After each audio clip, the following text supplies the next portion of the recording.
Now for me, the most important question in life is not what the world is made of.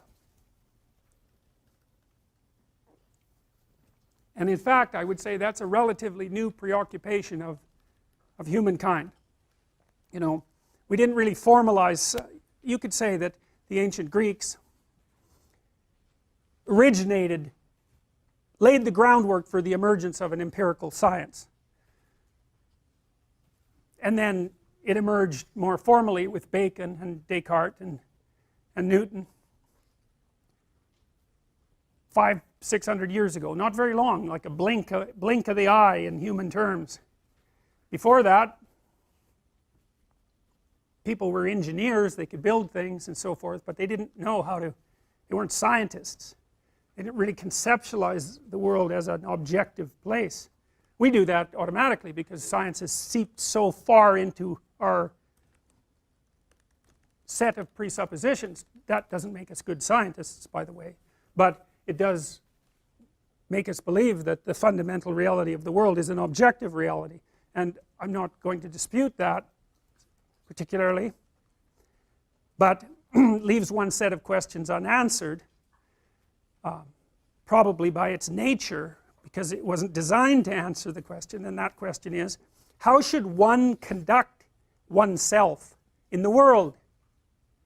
And that's an important thing, since you're alive, and hypothetically you'd rather stay alive, and while you're alive you probably don't want to suffer any more than you have to, and no more stupidly than you have to, and it might also be good if some of the things that you wanted actually happened, and so you know, you're motivated to know how to act, and people are always telling each other how to act. We're sending each other information all the time about how to act. We do that with the expressions on our face, and of course when we talk to people we always look at their face, and that's because their face tells you what they're up to.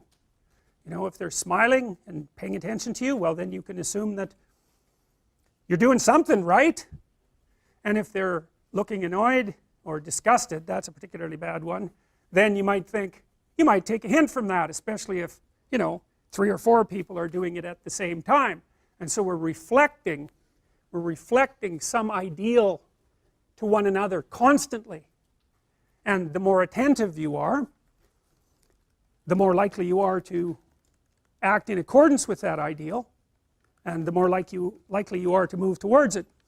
You may not even know what the ideal is in an articulated sense. In fact, you probably don't. You know, you could come up with well, you know, a good person is nice and friendly and, you know, cooperative, and yeah, you know, that's all just cliche.